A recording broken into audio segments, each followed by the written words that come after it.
ವಿದ್ಯಾರ್ಥಿಗಳೇ, ಕರ್ನಾಟಕ LMSಗೆ ತಮ್ಮೆಲ್ಲರಿಗೂ ಸ್ವಾಗತವನ್ನು ಕೋರ್ತಾ, ನನ್ನ ಹೆಸರು ವಿಷ್ಣು KS, ಸರ್ಕಾರಿ ಪ್ರಥಮ ದರ್ಜೆ ಕಾಲೇಜು ಕುಣಿಗಲ್ ಇಲ್ಲಿ ಸಹಾಯಕ ಪ್ರಾಧ್ಯಾಪಕನಾಗಿ ಕರ್ತವ್ಯವನ್ನು ನಿರ್ವಹಿಸ್ತಾ ಇದ್ದೀನಿ.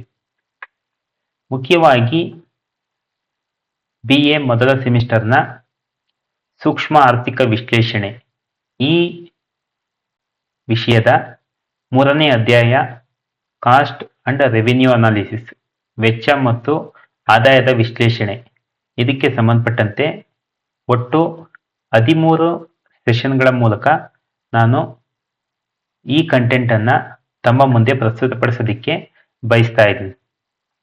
ಮೊದಲನೇದಾಗಿ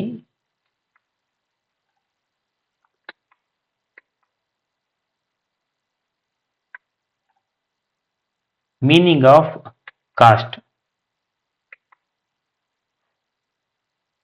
What is cost? Simply say that the cost of production is the money and business spend on resources needed to make a product. To produce anything, we need 4 main factors of production, such as land, labor, capital, and organization. The payment made for these resources, like rent for land, wages for worker, interest on capital, and profit for owner, these are considered the cost of production.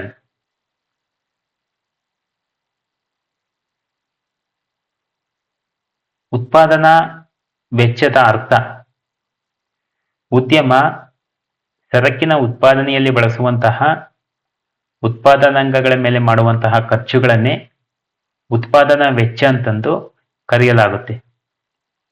ಯಾವುದೇ ವಸ್ತುವನ್ನು ಉತ್ಪಾದನೆ ಮಾಡಬೇಕಾದ್ರೆ 4 ಉತ್ಪಾದನಾಂಗಗಳು ಅತ್ಯವಶ್ಯಕ.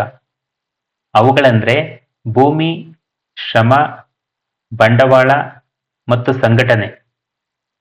ಈ 4 ಉತ್ಪಾದನಾಂಗಗಳನ್ನು ಉತ್ಪಾದನೆಯಲ್ಲಿ ಪರಿಣಾಮಕಾರಿಯಾಗಿ ಸಂಯೋಜಿಸುವ ಮೂಲಕ ನಮಗೆ ಉತ್ಪನ್ನ ಅನ್ನೋದು ಲಭ್ಯ ಆಗುತ್ತೆ. ಈ 4 ಉತ್ಪಾದನಾಂಗಗಳನ್ನು ಉತ್ಪಾದನೆಯಲ್ಲಿ ಬಳಸಿಕೊಂಡಿದ್ದಕ್ಕೆ ಪ್ರತಿಯಾಗಿ ಅವುಗಳಿಗೆ ಪ್ರತಿಫಲವಾಗಿ ನಾವು ಭೂಮಿಗೆ ಗೇಣಿ, ಶ್ರಮಕ್ಕೆ ಕೂಲಿ, ಬಂಡವಾಳಕ್ಕೆ ಬಡ್ಡಿ ಮತ್ತು ಸಂಘಟನೆಗೆ ಲಾಭದ ರೂಪದಲ್ಲಿ ಸಂಭಾವನೆ ಅಥವಾ ಪ್ರತಿಫಲವನ್ನು ನೀಡ್ತಾ ಹೋಗ್ತೀವಿ. ಈ ಸಂಭಾವನೆ ಅಥವಾ ಪ್ರತಿಫಲಗಳನ್ನೇ ಉತ್ಪಾದನಾ ವೆಚ್ಚ ಅಂತಂದು ಕರೆಯಲಾಗುತ್ತೆ. There are 2 different types of costs. When an entrepreneur produce something, they have to pay for things like raw materials, wage for their employees, and rent for building. An accountant focus only these direct payment, the money that is actually paid to others. ಅಂದರೆ ಮುಖ್ಯವಾಗಿ ವೆಚ್ಚದಲ್ಲಿ 2 ವಿಧಗಳನ್ನು ನಾವು ಕಾಣಬಹುದು. ಅವುಗಳಂದ್ರೆ ಲೆಕ್ಕದ ವೆಚ್ಚ ಮತ್ತು ಆರ್ಥಿಕ ವೆಚ್ಚ ಅಂತಂದು. ಬೆಲೆ ಸಿದ್ಧಾಂತವನ್ನು ನಾವು ಸರಿಯಾದ ರೀತಿಯಲ್ಲಿ ಅರ್ಥ ಮಾಡಿಕೊಳ್ಳುವುದಕ್ಕಾಗಿ ಈ 2 ಪರಿಕಲ್ಪನೆಗಳ ಬಗ್ಗೆ ತಿಳಿದುಕೊಳ್ಳಬೇಕಾಗುತ್ತೆ. ಒಬ್ಬ ಉದ್ಯಮಿ ಒಂದು ವಸ್ತುವಿನ ಉತ್ಪಾದನೆಯನ್ನು ಕೈಗೊಂಡಂತಹ ಸಂದರ್ಭದಲ್ಲಿ ಉತ್ಪಾದನಾಂಗಗಳಿಗೆ ಬೆಲೆಯನ್ನು ಪಾವತಿ ಮಾಡಬೇಕಾಗುತ್ತೆ. ಇಂತಹ ಸಂದರ್ಭದಲ್ಲಿ ಉದ್ಯಮದಲ್ಲಿ ಕೆಲಸ ಮಾಡುವಂತಹ ಕಾರ್ಮಿಕರಿಗೆ ನೀಡುವಂತಹ ವೇತನ, ಕಚ್ಚಾ ವಸ್ತುಗಳಿಗಾಗಿ ಮಾಡಿದಂತಹ ವೆಚ್ಚ, ಇಂಧನ ಮತ್ತು ವಿದ್ಯುತ್ ಶಕ್ತಿಯ ಮೇಲಿನ ವೆಚ್ಚ, ಕಟ್ಟಡಕ್ಕೆ ನೀಡುವಂತಹ ಬಾಡಿಗೆ ಮತ್ತು ಸಾಲವಾಗಿ ಪಡೆದಂತಹ ಬಂಡವಾಳಕ್ಕೆ ಬಡ್ಡಿಯನ್ನು ಪಾವತಿ ಮಾಡ್ತಾನೆ. ಇವೆಲ್ಲವೂ ಸಹ ಉತ್ಪಾದನಾ ವೆಚ್ಚದಲ್ಲಿ ಸೇರಿರುತ್ತವೆ. ಒಬ್ಬ ಲೆಕ್ಕಪತ್ರಗಾರ ಉದ್ಯಮಿ ವಿವಿಧ ಉತ್ಪಾದನಾಂಗಗಳ ಪೂರೈಕೆದಾರರಿಗೆ ನೇರವಾಗಿ ಮಾಡಿದಂತಹ ಪಾವತಿಗಳನ್ನ ಮಾತ್ರ ವೆಚ್ಚ ಅಂತಂದು ಪರಿಗಣನೆಗೆ ತೆಗೆದುಕೊಳ್ತಾ ಹೋಗ್ತಾನೆ.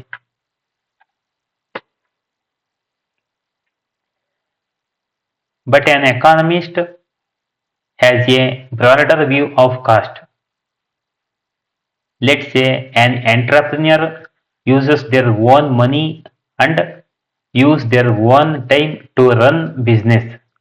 An accountant would not count this is a cost because no money was paid to outsider.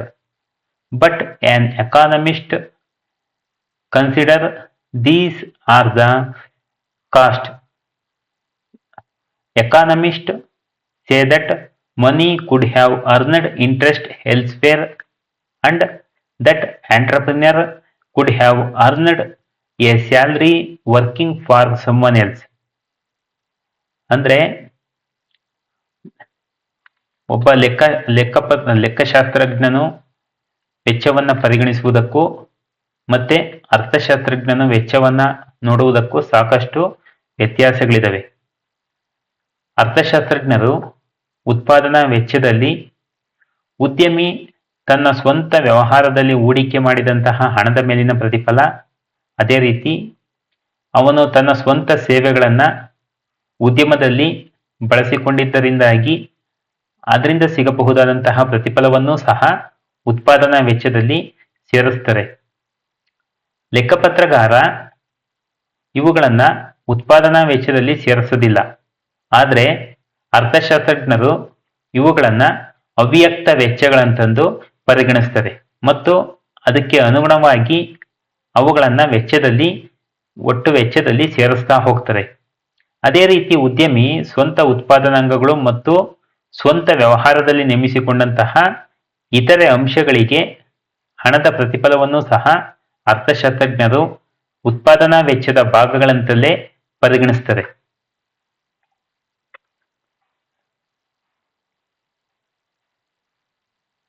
Therefore, economists include these opportunity cost, the cost that involve actual cash payment to others like wages and rent are called accounting cost, or it is also called explicit cost.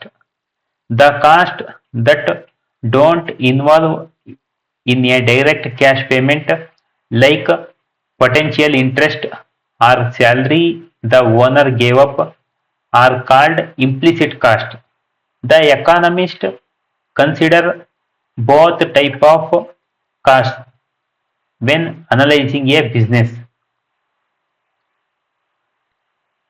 ಲೆಕ್ಕ ನಿರ್ವಾಹಕನು ಉದ್ಯಮಿ ಇತರರಿಗೆ ಮಾಡಿದಂತಹ ನೇರ ಪಾವತಿಗಳನ್ನ ಮಾತ್ರ ವೆಚ್ಚ ಅಂತಂದು ಪರಿಗಣಿಸ್ತಾನೆ.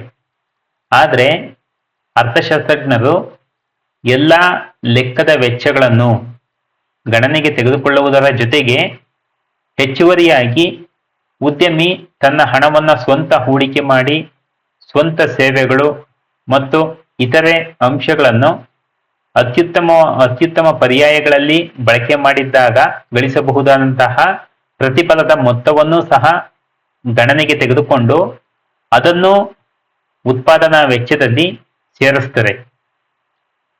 ಲೆಕ್ಕದ ವೆಚ್ಚಗಳು ನಗದು ಪಾವತಿಗಳಾಗಿರ್ತವೆ. ಸಂಸ್ಥೆ ಉತ್ಪಾದನಾಂಗಗಳನ್ನು ಖರೀದಿಸಲು ಅಥವಾ ಉತ್ಪಾದನಾಂಗಗಳನ್ನ ನೇಮಿಸಿಕೊಳ್ಳುವುದಕ್ಕೆ ಮಾಡುವಂತಹ ನಗದು ಪಾವತಿಗಳನ್ನ ಲೆಕ್ಕದ ವೆಚ್ಚಗಳು ಒಳಗೊಂಡಿರ್ತವೆ. ಇವುಗಳನ್ನ ವ್ಯಕ್ತ ವೆಚ್ಚಗಳು ಅಂತಲೂ ಸಹ ಕರೆಯಲಾಗುತ್ತೆ. ಉದ್ಯಮಿ ಹೂಡಿಕೆ ಮಾಡಿದಂತಹ ಸ್ವಂತ ಬಂಡವಾಳದ ಮೇಲಿನ ಬಡ್ಡಿ ಮತ್ತು ಸ್ವಂತ ಸೇವೆಗಳಿಗೆ ನೀಡುವಂತಹ ವೇತನ, ಉದ್ಯಮಿ ಸ್ವತಃ ಹೊಂದಿರುವಂತಹ ಕಟ್ಟಡ, ಸ್ವಂತ ಸಂಸ್ಥೆಯಲ್ಲಿ ಅವನು ಬಳಸಿಕೊಳ್ಳುವಂತಹ ಇತರೆ ಯಾವುದೇ ಹೂಡುವಳಿಯಿಂದ ಸಿಗಬಹುದಾದಂತಹ ಪ್ರತಿಫಲವನ್ನ ಅವ್ಯಕ್ತ ವೆಚ್ಚಗಳು ಅಂತಂದು ಕರೆಯಲಾಗುತ್ತೆ. ಅರ್ಥಶಾಸ್ತ್ರಜ್ಞರು ವೆಚ್ಚವನ್ನು ಲೆಕ್ಕ ಹಾಕುವಂತಹ ಸಂದರ್ಭದಲ್ಲಿ ವ್ಯಕ್ತ ವೆಚ್ಚಗಳು ಮತ್ತು ಅವ್ಯಕ್ತ ವೆಚ್ಚಗಳು ಎರಡನ್ನೂ ಸಹ ಸೇರಿಸಿ economist take into consideration both explicit and implicit cost. Therefore, economic cost equals accounting cost plus implicit cost. A company only make a true economic profit if its revenue is more than the total both accounting cost and implicit cost. If a company revenue just cover all these costs, it is in the position of no profit and no loss.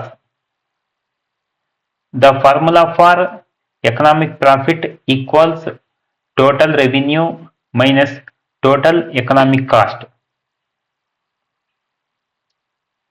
ಎಲ್ಲವನ್ನು ಒಟ್ಟಾಗಿ ಸೇರಿಸಿ ಒಂದು ಸೂತ್ರದ ಮೂಲಕ ನಾವು ಸುಲಭವಾಗಿ ಆರ್ಥಿಕ ವೆಚ್ಚವನ್ನ ಅರ್ಥ ಮಾಡಿಕೊಳ್ಳಬಹುದು. ಸೂತ್ರದಂತೆ ಆರ್ಥಿಕ ವೆಚ್ಚ ಈಕ್ವಲ್ಸ್ ಲೆಕ್ಕಪತ್ರದ ವೆಚ್ಚಗಳು ಪ್ಲಸ್ ಅವ್ಯಕ್ತ ವೆಚ್ಚಗಳು. ಇದು ನಿಜವಾದಂತಹ ವೆಚ್ಚದ ಪರಿಕಲ್ಪನೆಯಾಗಿದೆ. ಒಂದು ಕಂಪನಿ ತನ್ನ ಆದಾಯವನ್ನ ಲೆಕ್ಕ ಹಾಕುವಂತಹ ಒಂದು ಕಂಪನಿಯ ಆದಾಯ ಆ ಕಂಪನಿಯ ಲೆಕ್ಕದ ವೆಚ್ಚ ಮತ್ತು ಅವ್ಯಕ್ತ ವೆಚ್ಚಗಳ ಮೊತ್ತಕ್ಕಿಂತ ಹೆಚ್ಚಾಗಿದ್ರೆ ಮಾತ್ರ ಉದ್ಯಮ ಆರ್ಥಿಕ ಲಾಭವನ್ನ ಗಳಿಸ್ತಾ ಇದೆ ಅಂತಂದು ಪರಿಗಣಿಸಲಾಗುತ್ತೆ. ಒಂದು ವೇಳೆ ಉದ್ಯಮದ ಆದಾಯ ಈಗ ಹೇಳಿದಂತಹ ಲೆಕ್ಕದ ವೆಚ್ಚ ಮತ್ತು ಅವ್ಯಕ್ತ ವೆಚ್ಚಗಳನ್ನು ಮಾತ್ರ ಭರಿಸುವಂತಿದ್ರೆ ಆಗ ಉದ್ಯಮವು ಲಾಭವೂ ಇಲ್ಲದಂತಹ ನಷ್ಟವೂ ಇಲ್ಲದಂತಹ ಸ್ಥಾನದಲ್ಲಿ ಇರುತ್ತೆ. ಹಾಗಾಗಿ ಆರ್ಥಿಕ ಲಾಭ ಈಕ್ವಲ್ಸ್ ಒಟ್ಟು ಆದಾಯ ಮೈನಸ್ ಒಟ್ಟು ಆರ್ಥಿಕ ವೆಚ್ಚ ಅಂತಂದು ನಾವು ಹೇಳಬಹುದು. ಇಷ್ಟು ವೆಚ್ಚದ ಅರ್ಥ ಮತ್ತು ವೆಚ್ಚದ ಎರಡು ಪರಿಕಲ್ಪನೆಗಳು. Thank you.